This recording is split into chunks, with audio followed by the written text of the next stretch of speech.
झारखंड की धरती से कई ऐसे खिलाड़ियों ने जन्म लिया है जो कि सिर्फ राज्य या राष्ट्रीय स्तर पर ही नहीं बल्कि पूरे विश्व पटल पर अपनी अमिट छाप छोड़ी है। एक ऐसा ही उभरता हुआ सितारा, उभरता हुआ खिलाड़ी हमारे बीच में है जिनका नाम है विशाल पंडित, जिन्होंने 38वीं नेशनल ताइक्वांडो प्रतियोगिता में स्वर्ण पदक हासिल की है। आइए हम उनसे मिलते हैं और जानते हैं कि इस खेल में उनकी रुचि कैसे हुई और आगे वो क्या करना चाहते हैं। विशाल जी, बहुत बहुत स्वागत है आपका।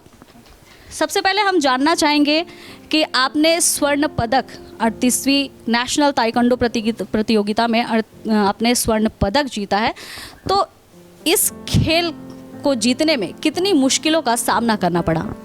हमारा आर्थिक स्थिति इतना सही नहीं था कि हम इस चैम्पियनशिप में पार्टिसिपेट कर पाएँ।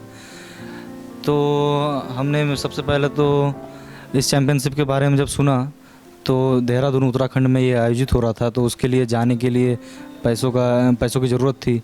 तो हमारे पास उतना पैसा नहीं था। तो जब हमने अपने दोस्तों से इस बारे में चर्चा किया तो हमारे दोस्तों ने सबसे पहले तो कंट्रीब्यूट करके मुझे हमारे लिए टिकट करवाया और फिर एसोसिएशन के सपोर्ट से उनके माध्यम से हम इस चैम्पियनशिप में पार्टिसिपेट कर पाए।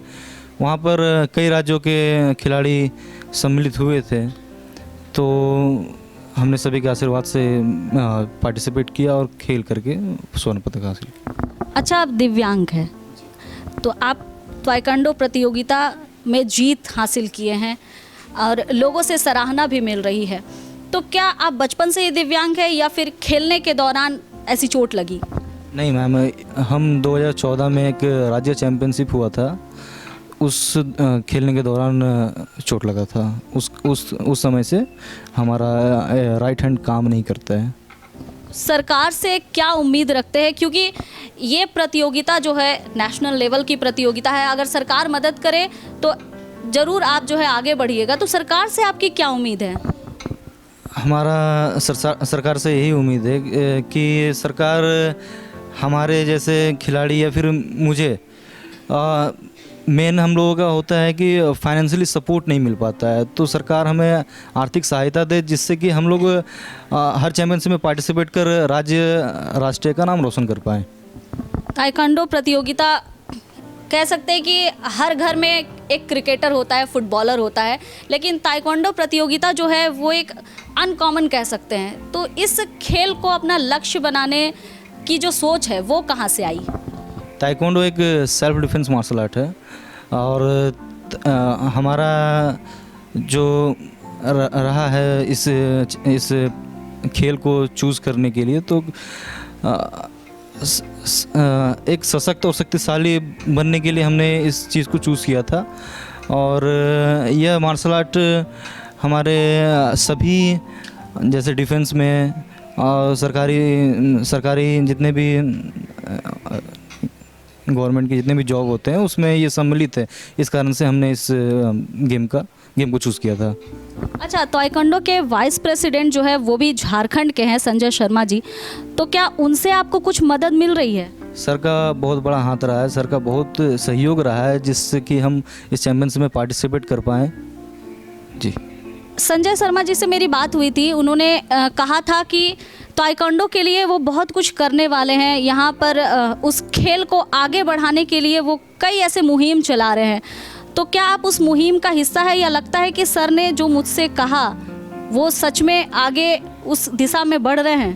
नहीं, सर ने हमारा एंट्री नेशनल चैम्पियनशिप में फ्री करवाया है, तो सर सच में अच्छे काम कर रहे हैं और ये मुझसे हमने देखा भी है।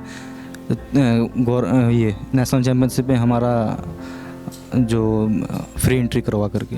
धनबाद में इस खेल की कितनी फैसिलिटी है?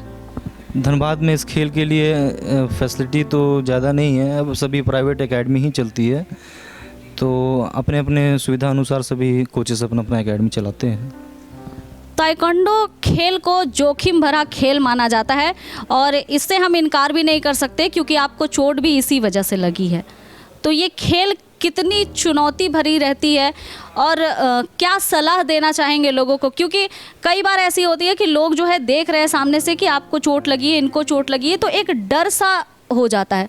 तो जो दर्शक हैं उनको आप क्या सलाह देना चाहेंगे? चोट लगना यह तो एक एक्सीडेंट था और इस गेम में पूरा सेफ्टी के साथ खिलाया जाता है। एक्सीडेंट तो किसी के भी साथ हो सकता है, दुर्घटना हम चलते चलते गिर जाएं तो चोट लग जाता है, तो ये एक तरह से मेरे लिए दुर्घटना ही था।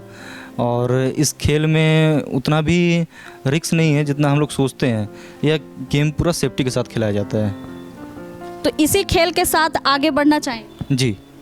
अगर ओलंपिक में चांस मिले तो क्या आंख बंद करके खेलना चाहेंगे या फिर सोचेंगे आगे जाना है या नहीं? नहीं, बिल्कुल, उतना बड़ा चैम्पियनशिप में जब हमें मौका मिलेगा तो हम ज़रूर जाएंगे, लेकिन ओलंपिक तक जाने के लिए हमें बहुत सारे चैम्पियनशिप को खेलना पड़ेगा, जिसके लिए हमारे पास उतनी सुविधा और आर्थिक स्थिति नहीं है, ठीक नहीं है। आपने कहा कि ये खेल सेल्फ डिफेंस के लिए खेला जाता है और प्रशिक्षित टीचर जो है रहते हैं, कोच रहते हैं, तो किस तरह से खेला जाता है? थोड़ी जानकारी जो है हमारे दर्शक भी चाहेंगे। यह खेल साउथ कोरिया का राष्ट्रीय खेल है और यह खेल 90% पैर से ही खेला जाता है और इसमें पूरा chest guard, head guard, arm guard, chin guard लगाया हुआ होता है। पूरा सेफ्टी के साथ इस गेम को खिलाया जाता है। यह गेम ओलंपिक मार्शल आर्ट है। ये आपके साथ कह रहे हैं कि पूरी सेफ्टी के साथ खिलाया जाता है, लेकिन उसके बावजूद भी आपके साथ ये हादसा हुआ, तो मतलब अचानक से हो गया या फिर सेफ्टी कुछ यूज़ नहीं की? नहीं, ये अचानक से ही हो गया। खेल के दौरान हम गिर गए थे 7-8 बार, जिस कारण से हमारे हाथ में चोट लगा। इस खेल के अलावा आप अपनी रोजी रोटी के लिए क्या कुछ करते हैं? इस खेल से ही हम जुड़े हुए हैं और हमारा लक्ष्य था कि हम इंडियन आर्मी ज्वाइन करें, और लेकिन शारीरिक रूप से ठीक ना होने के कारण हम आर्मी तो ज्वाइन नहीं कर सकते, कोई भी डिफेंस लाइन में नहीं जा सकते हैं। तो हमने प्रशिक्षित करना स्टार्ट किया, प्रशिक्षण देना स्टार्ट किया। तो एकेडमी चला रहे हैं? जी, हम एकेडमी चला रहे हैं और बच्चों को प्रशिक्षण दे रहे हैं। बच्चों को अभी आप प्रशिक्षण दे रहे हैं? जी। कितने बच्चे हैं? हमारे पास लगभग 100 प्लस बच्चे थे, लेकिन अभी कुछ कारणवश बच्चे की संख्या बहुत कम है। तो आप क्या चाहते हैं कि जिनको आप प्रशिक्षित कर रहे हैं, जिनको आप ट्रेनिंग दे रहे हैं, वो नेशनल लेवल तक खेलें? हमारे बच्चे राष्ट्रीय, राज्य स्तर पर पदक प्राप्त कर चुके हैं और भी हम चाहेंगे कि वो अंतर्राष्ट्रीय स्तर पर पदक प्राप्त करें और झारखंड राज्य और देश का नाम रोशन करें। सेल्फ डिफेंस की अगर बात होती है तो मैं ये भी सवाल पूछना चाहूँगी, क्या लड़कियाँ इस खेल को अगर खेलें तो वो सुरक्षित है? क्योंकि जिस तरह से आपके साथ हादसा हुआ है, ऐसे लड़कियों के साथ भी हो सकता है। और अगर मैं धनबाद की बात करूं तो इस धनबाद जैसे छोटे शहर में होता है कि लड़कियां बाहर निकलना ये सब बहुत मुश्किल भरा चीज़ रहता है, तो क्या माँ बाप या पेरेंट्स इस चीज़ के लिए परमिशन देंगे? जी, वो तो पेरेंट्स के ऊपर डिपेंड करता है, लेकिन आज बच्चों को सशक्त बनाने के लिए, खास करके लड़कियों को, तो उससे तो मार्शल आर्ट करना ही चाहिए। प्लस हमारे पास जितने भी बच्चे ट्रेनिंग के लिए आते हैं उसमें से सबसे ज़्यादा संख्या लड़कियों की ही है और सभी पेरेंट्स यही सोच करके अपने बच्चों को भेजते हैं कि हमारी बच्चियां सशक्त और शक्तिशाली बने, खुद पर डिपेंडेंट हो। इस खेल को और भी ज़्यादा जागृत करने के लिए कह सकते हैं, क्योंकि नॉर्मल जो है हर घर में फुटबॉलर होते हैं, क्रिकेटर्स होते हैं, तो ऐसा होता है कि ताइक्वांडो बहुत कोई पसंद नहीं करते, या कह सकते हैं कि अभी तक लोगों को समझ में नहीं आया। तो क्या लगता है कि धनबाद में किस तरह से जो है लोगों को इस खेल के प्रति आकर्षित करना चाहिए या उनको बताना चाहिए कि ताइक्वांडो जो है वो आप खेल सकते हैं, अच्छे खेल में ये है? ताइक्वांडो एक ओलंपिक मार्शल आर्ट है। जिस तरह से डर बना हुआ है कि मार्शल आर्ट करने से चोट लग जाता है, इस डर के कारण बहुत सारे बच्चे जो पार्टिसिपेट नहीं करते हैं, नहीं आते हैं इसमें, लेकिन यह पूरी तरह से फिज़िकल ट्रेनिंग है और इसमें पूरी सेफ्टी के साथ खिलाया जाता है। किसी भी तरह का कोई रिस्क नहीं होता है। हमारा टूर्नामेंट भी मैट पे होता है, एक फॉर्म का मैट होता है, उस पर टूर्नामेंट होता है, तो इसमें कोई रिस्क नहीं है और बच्चों को तो ये खेलना ही चाहिए, क्योंकि क्रिकेट, फुटबॉल तो चलिए खेलते ही हैं, लेकिन फिज़िकली दो फाइटर्स खड़े होकर के लड़े हैं तो इस तरह का गेम तो यही है, ताइक्वांडो ही है। और ये फिजिकल फिटनेस के लिए काफ़ी ज़रूरी है। फिजिकल फिटनेस के लिए काफ़ी ज़रूरी है। प्लस 200 प्लस देशों में यह गेम खेला जाता है। सबसे ज़्यादा मार्शल आर्ट में देखा जाए तो सबसे ज़्यादा खिलाड़ी ताइक्वांडो में ही है। तो चलिए एक अंतिम सवाल आपसे पूछ लेती हूँ कि हमारे दर्शकों को आप क्या कहना चाहेंगे ताइक्वांडो प्रतियोगिता को लेकर?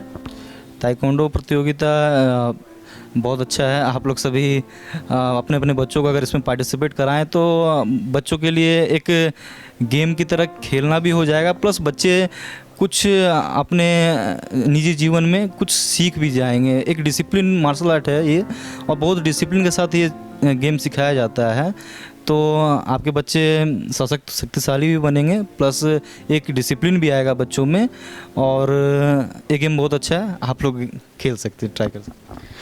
तो देखा आपने, विशाल पंडित जी से हमारी बातचीत हुई। उन्होंने कहा कि ताइक्वांडो खेल प्रतियोगिता मार्शल आर्ट है। हालांकि ये जोखिम भरा जरूर है, लेकिन इसके बावजूद भी इसमें कई क्वालिटी है। अगर आप लोग इसे अपने हुनर में दिखाएं तो फिज़िकल फिटनेस के लिए भी काफ़ी अच्छा रहेगा। सबसे बड़ी बात है कि दिव्यांग होने के बावजूद भी विशाल पंडित ने स्वर्ण पदक लाकर पूरे धनबाद का जो है नाम रोशन कर दिया है। धनबाद क्या कहेंगे, अब तो कह सकते हैं कि हम नेशनल यानी राष्ट्रीय स्तर पर अपना नाम भी रोशन किया है, साथ में धनबाद के लोगों का भी नाम रोशन कर दिया है। तो हमारा बस एक ही कहना है कि आप भी इस खेल को खेलिए और इसे आगे लेकर बढ़िए। नमस्कार।